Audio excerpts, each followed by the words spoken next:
I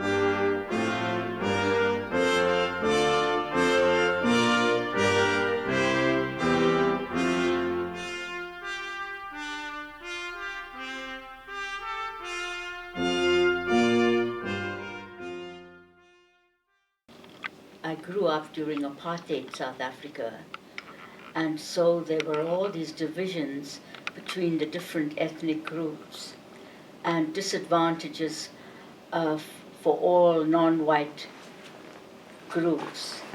And so I was very troubled that given that we humans have more commonalities than differences, that difference was creating so many problems for us in South Africa. And well, I chose psychology as one of my majors for the first degree, and then pursued it through the honors degree, and thought of it in terms of what we could learn from psychology that might help bring harmony, create relationships between people, and be a more inclusive society. Eventually, of course, South Africa did become a democratic society in 1994, and I was an election observer. And one of the things I did observe, people were terrified of volunteering to be election observers or participating. There was a lot of fear that Africans were going to take over their homes and that there was going to be violence and so on. In actual fact, there was relatively little violence. And at the polling booth that I was assigned to, I couldn't help marveling how African and white people all stood there in the blazing heat, the African women with their babies and their baskets, and people were helping one another with pencils and with information, that it was much more peaceful than you might have anticipated.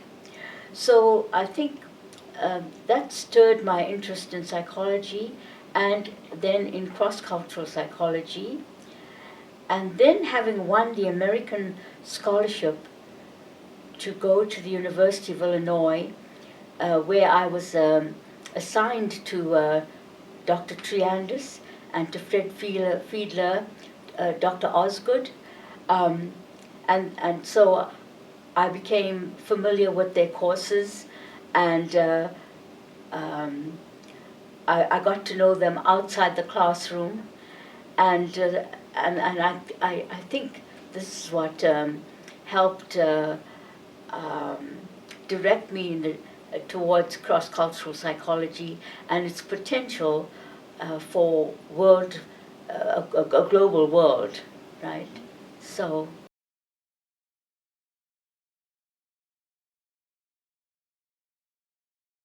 He was very good. I enjoyed his classes, and he was, well, he had a Greek background, so he already had a different cultural background, and he appreciated other cultures. His thinking was that I really belonged in the United Nations, but in the end, Jim won out, and I married and came to Canada. But I always kept that cross-cultural focus, and a lot of my research and my papers and my interests were in people of non-Western origins, and I have done research quite heavily with South Asian women who were just coming into the country as Canada opened up its immigration in 1964 when I entered the country. And there was a new interest in multiculturalism and bilingualism, and that all helped to stimulate the interest at the university, and Dr. Triandis had special interests in all of those topics, and he he kindly invited me to his home, and I got to know him on a friendship basis. And in actual fact, he gave me away at our wedding because my parents couldn't come because of apartheid in South Africa, and non-whites couldn't get visas readily to go out of the country.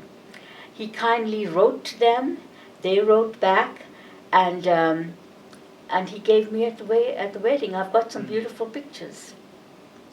Yeah.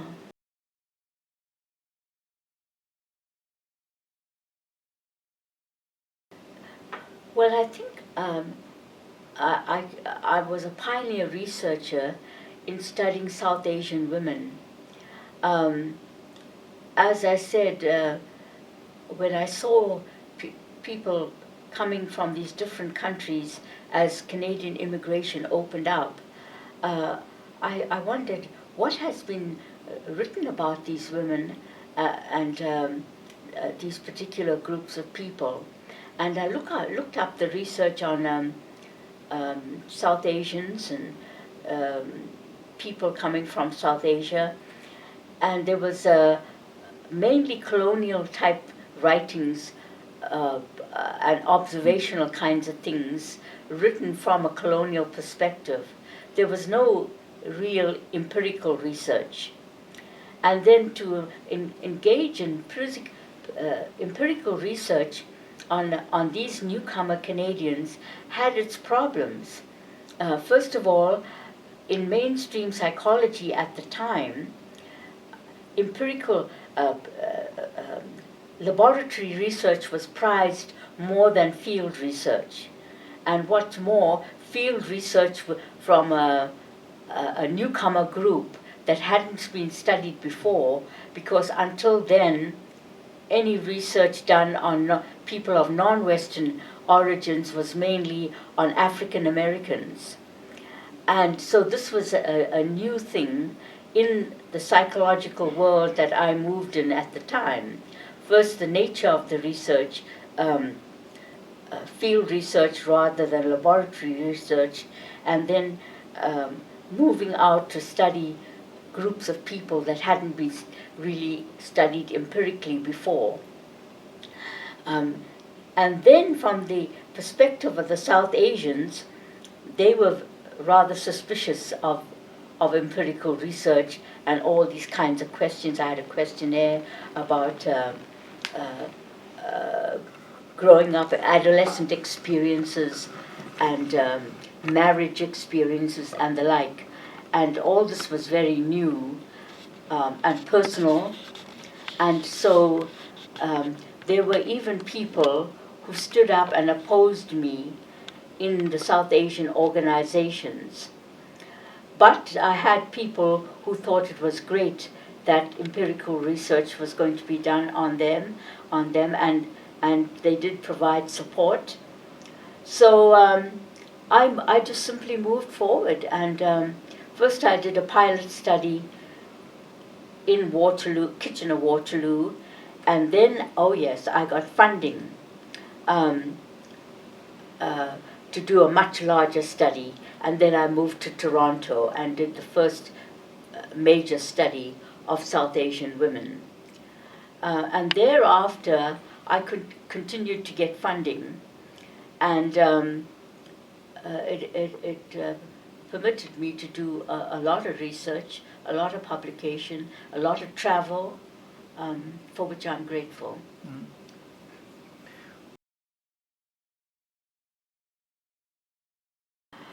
Well,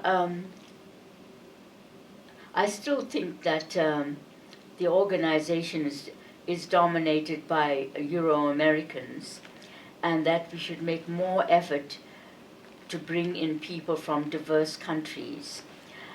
If we do that, I think we should have supporting groups to help welcome these newcomers and help integrate them into the larger IACCP organization.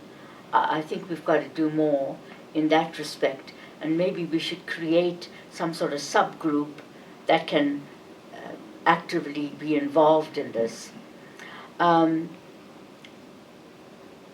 People are, I think people in IACCP are moving out to different countries to do research, and I think I would, encourage that tendency, because only then can we find out what people, what the cultural factors are in those groups, and what are the forces that have played a role in those cultures, the philosophical and religious backgrounds, and their impact on different cultures, and then I think, well, we do get together on an annual basis and so on, where we get some cross-cultural, informal cross-cultural interplay. But I would like to encourage more of that, you know. Maybe we can do subgroups in different cultures, in different countries, and bring people together to discuss more informally cross-cultural factors and current things that are going on, and current trends and concerns and so on. Yeah.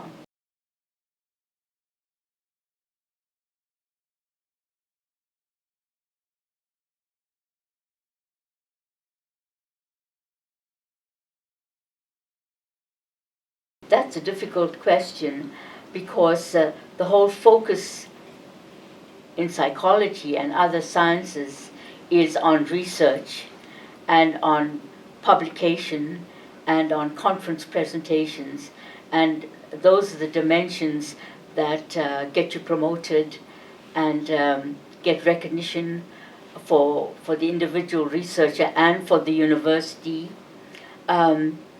So it's a difficult balance, but there is a need for outreach, and in cross-cultural psychology, if we really want to make it a living thing, I think we have to find a way or make time for more outreach, and in particular to people who are coming from non-traditional countries, right? To embrace them a bit more, and and to get interested in a real way in their cultures and in the forces that that have impacted on them and on their behaviors. Yeah.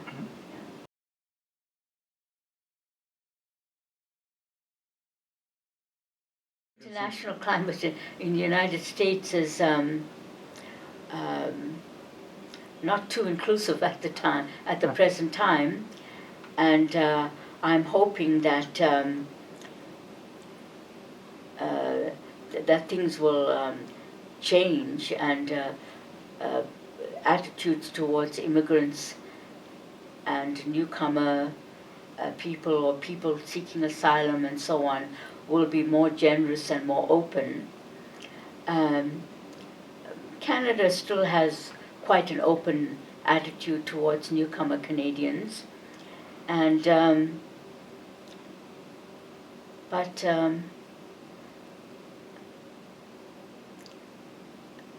yeah, well, I think the political climate at the moment in the United States is not too good, but one can only hope, and I think many people are hoping, that things will change.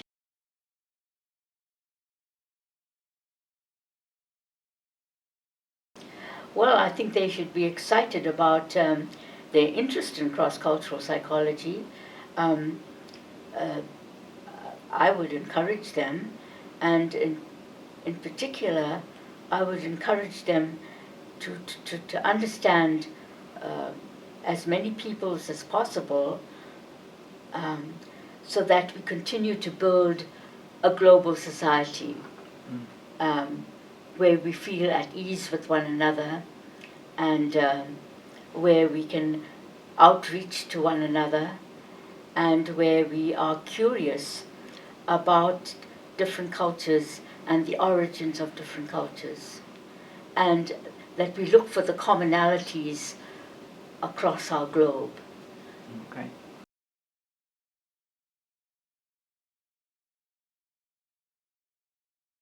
Yes, well, I grew up during the apartheid era in South Africa. It was difficult for all non-whites. I would say the biggest impact was on African people, and they were the largest population. The Indians were a relatively small group, 1 million people, relatively well educated, and with some degree of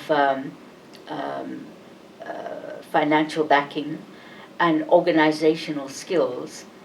But nevertheless, it was very difficult period. The divisions by race extended to residency and education and medical services and entrance to buildings. It was very widespread. And well, I lost a cousin who fell ill or was in an accident on a road, and the wrong ambulance came. A white ambulance came, and they had a paramedic there and so on, but they could not attend to this non-white person, and they left her to die. So it could be very tragic. And in the hospitals, everything was segregated, including the blood and so on. So it had far-reaching negative impact on non-white people. For Africans, they were not allowed to study English until they got to high school. So this deterred their education quite a bit. It was hard for them. Yes, and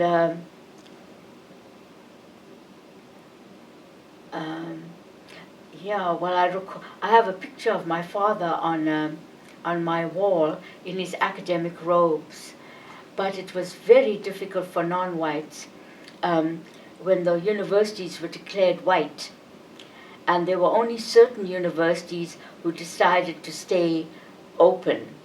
Well, anyhow, my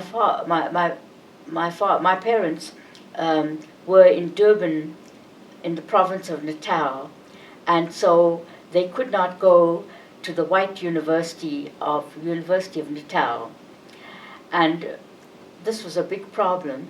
But mercifully, some professors, white professors, mainly British background, I think, decided they had to do something for the higher education of non-whites. And they started classes in the Indian Boys College at night and on weekends. And that is how my father got his degree. It was very difficult. And several other members of my family got their degrees that way. And as I said in the last session, the University of Witwatersrand, where I did my first degree, remained open to non-whites.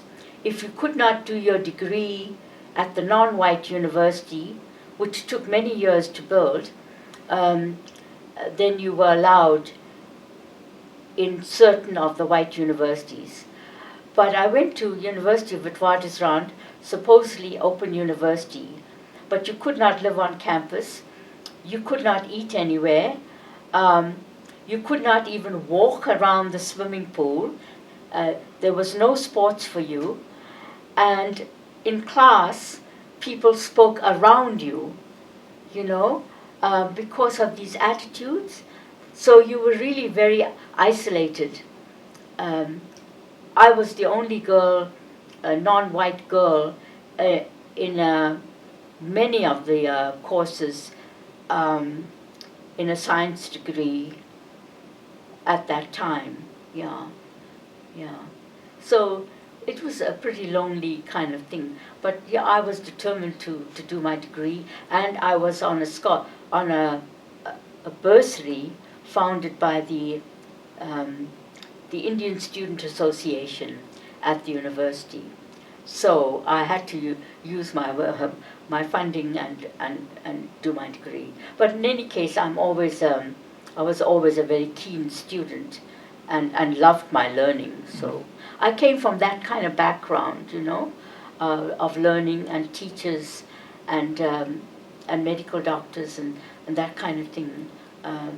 So learning was part of our way of life.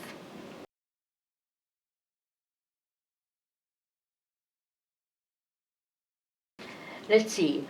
My maternal grandfather was an English school teacher and Tamil scholar in what was Madras, India at that time. It's now Chennai. And he had 6 months of holiday. He came to South Africa. Gandhi was in South Africa organizing Indian political activity. He heard about my grandfather, sent for him, and said, "Young man, you're not going back to India. I need you here." He needed him because this is 1894. He needed people who knew English, who knew the law. And, well, my family was Christian, so the Christian women at the time were more emancipated than conservative Hindus and Muslims.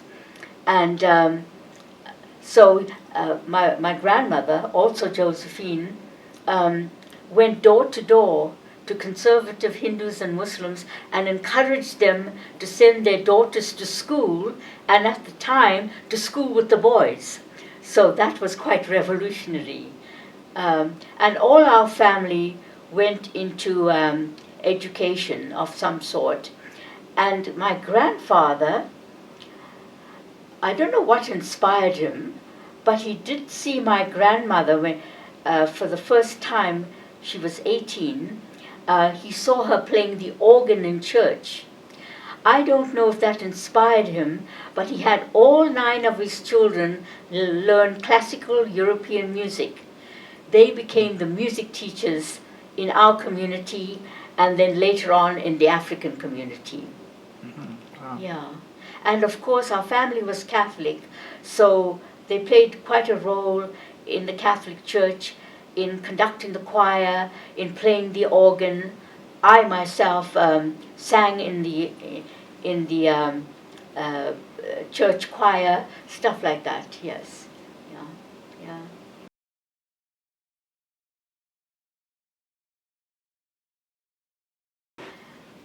Well, while I know that research and writing, publication, and presenting papers is very important and an important way of spreading cross-cultural psychology, because our meetings are held all over the world. But I still think we can do more to outreach to people from non-Western countries and encourage their membership and create the means to help them, to the funds for them to participate more fully in our meetings and in our objectives. And so I think there's a need for more outreach and a need for more welcoming of newcomer people from these different countries into our organization and outreach to them when they come to meetings. Because I see people come to meetings and then they seem to disappear. That means, I think, that they don't feel comfortable enough or they can't afford it. I think we should do some sort, maybe make some inquiries and find out what underlies the situation and what will encourage more people from non-Western countries to join the organization and to stay with the organization and to get elected to official positions.